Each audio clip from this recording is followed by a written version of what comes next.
тыңдаушылар, қалдарың қалай, жағдайларың қалай, дайындықтарың қалай?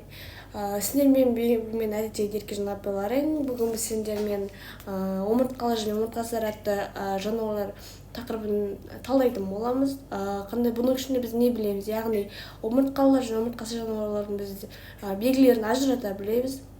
Және де осы терминді бізде ғылымға кім енгізді, және де қай жылы енгізді, соның бәрін сіздермен талқылап өтетін боламыз. Жаңа айтқа кететіндей, бізде Жан-Батист Ламарк енгізген болатын осы ғылымды, осы терминді ғылымға 1794 жылы. Онымен қоса ол бізде зоопсихологияның негізін салған адам ретінде биология терминін ғылымға енгізген болатын. Онымен қоса ол бізде ламаркизмнің негізін қалаған, және де дихтомиялық тіліктерді, яғни өсімдіктерге байланысты осы Жан-Батист Ламарк ұсынған болатын.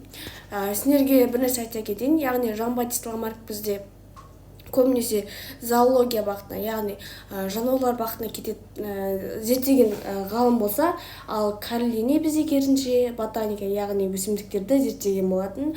Сіздерге сұрақтар келуі мүмкін. Жан-Батист Ламарктардың еңбегі немесе Карл Линнейдің еңбегі десе, сіздер осы теорияға сүйене отырып дұрыс жауапты белгілейсіздер деп үміттенемін. Келесі, омыртқалылар және омыртқасыздар.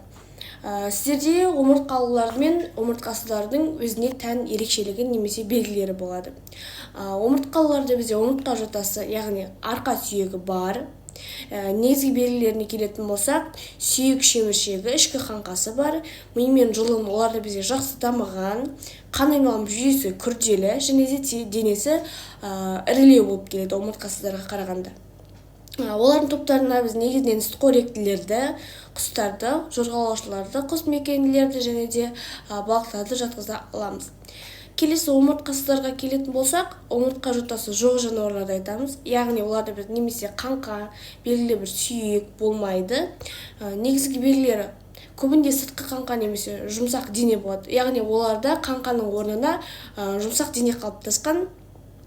Көлемі көбінесе кіші болады омыртқалыларға қарағанда. Оларға бізге бунақ денелілер, яғни құрт-құмырсқа жәндіктер жатады, өрмекшітәрділер, шайынтәрділер және де ұлулар мен құрттар жатады екен. Ал олардың бізде негізгі түрлерін тоқтала кететін болсақ, омыртқасыздарда қарапайымдылар типімен губкалар жатады. Қарапайымдылар біз өздеріңіз білетіндей денесі бір ғана жасушадан тұрады. Қарапайым жасуша, қозғалу мүшелері оларды бізде туфелька дейміз, жалған аяқ, талшық, кірпікше арқылы, мысалы эвглена, амебаларды жатқызамыз. Келесі губкалар, алғаш көп жасушалы жануарлар, денесінде қуысы бар, көпшілігі суда тіршілік етеді.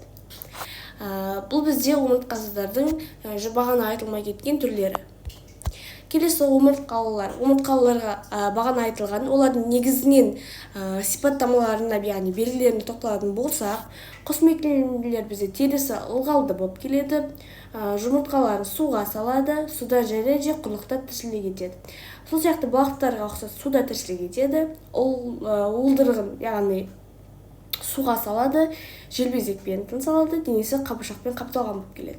Ал сүтқоректілер айтатын болсақ, денесі түкпен қапталған, сүт бездері бар, яғни дамыған, ұрпағын тіріде туады, жылы қаны болып келеді.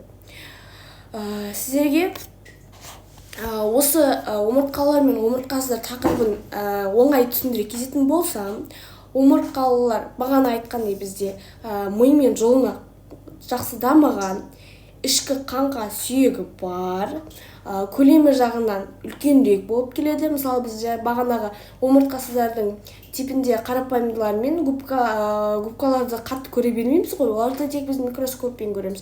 Сол сияқты омыртқалар бізде олар үлкенірек болады, яғни көзге көрінеді, көлемді болады. Қан айналым жүйесі оларда мейлінше күрделі болып келеді. Осы қасиеттерді біз омыртқаларға жатырамыз. Ал омыртқасыздарға келетін болсақ, оларда бұл керісінше жүреді. Яғни олардың көлемі кішкентай болады, қан айналым жүйесі болмайды десек те болады, кейбіреуінде болады, но көбінде болмайды, яғни қатты жетілмеген оларда. Одан кейін ми мен жұлын оларды жамылмаған, қаңқа сүйегі болмайды, шеміршек болмайды, оларда тек былқылдақ дене ғана болады. Оған біз мәселен жәндіктердің денесін хитинмен жабылған соларды айтсақ болады, және де медузаны айтсақ болады, кәдімгі былқылдақ дене. Ал келесі біз сіздермен қарастырамыз, ол бізде тапсырма. Яғни сіздердің бұл жерде мақсаттарыңыз берілген 5 жануарды 2 топқа жүктеу. Яғни бұны сіздермен бірге жүктейтін боламыз. Мен сіздерге қазір көрсетемін. Яғни бірінші бізде көршіқан. Көршіқан бізде өздеріңіз білетіндей ірі жануар. Біріншіден, екіншіден оларда бізде қан айналым жүйесі дамыған, ал үшіншіден оларда бізде ішкі сүйек, яғни қаңқасы бар. Бұл дегеніміз оларда осы омыртқалылар бөліміне жатады, яғни типіне жатады. Келесі құмырсқа. Бағанағыдай талдай кететін болса, құмырсқа бізде көлемді емес, ол бізде денесі кішкентай, қан айналым жүйесі дамымаған, және де дұрыс айтасыздар, бұларда не сүйек, не шеміршек жоқ. Бұны біз омыртқасыздар тобына жатқызамыз. Келесі бізде үйрек дейік. Үйректер бізде, өздеріңіз білесіз, сүт бездері бар ма? Суда тіршілік етеді, яғни бұл бізде құстарға жатады. Яғни бұл бізде омыртқалыларға жатады. Келесі көбелек. Көбелекте бізде ми мен жұлын болмайды. Одан кейін сүйегі болмайды, және де көлемі кіші. Оны омыртқасыздарға жатамыз. Сол сияқты медуза бізде бағана айтқандай былқылдақ денелі омыртқасыздарға, түлкі жылы қанды жануар, және де сүт бездері бар, омыртқа жотасы бар, омыртқаларға жатқызамыз. Түйеде тура солай омыртқалыларға.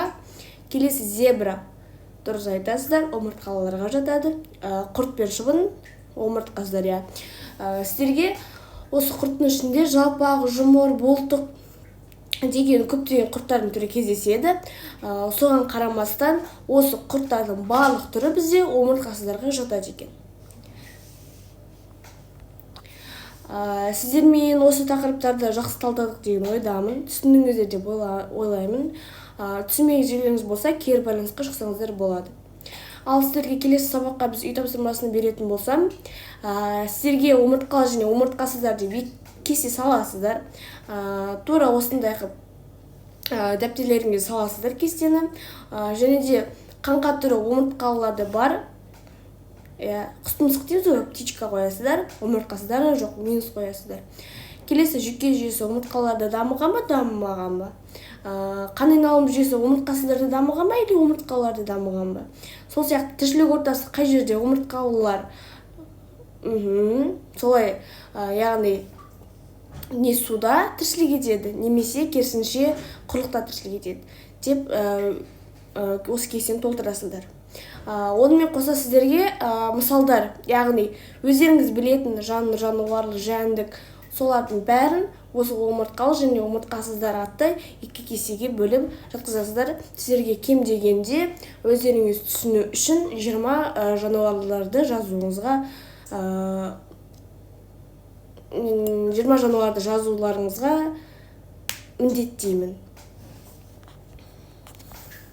Осымен біздің сабағымыз аяқталды. Мені түсіндіңіздер деп ойлаймын. Яғни қорытындылай кетсек, омыртқалылар бізде омыртқа жотасы қаңқасы бар. Яғни қан айналым жүйесі жақсы дамыған, ми мен жұлын оларда жақсы жетілген, көлемі жағынан үлкен болады. Ал омыртқасыздар, олар бізде ми мен жұлын дамымаған, көлемі кішкентай, қан айналым жүйесі оларда тоже дамымаған болады.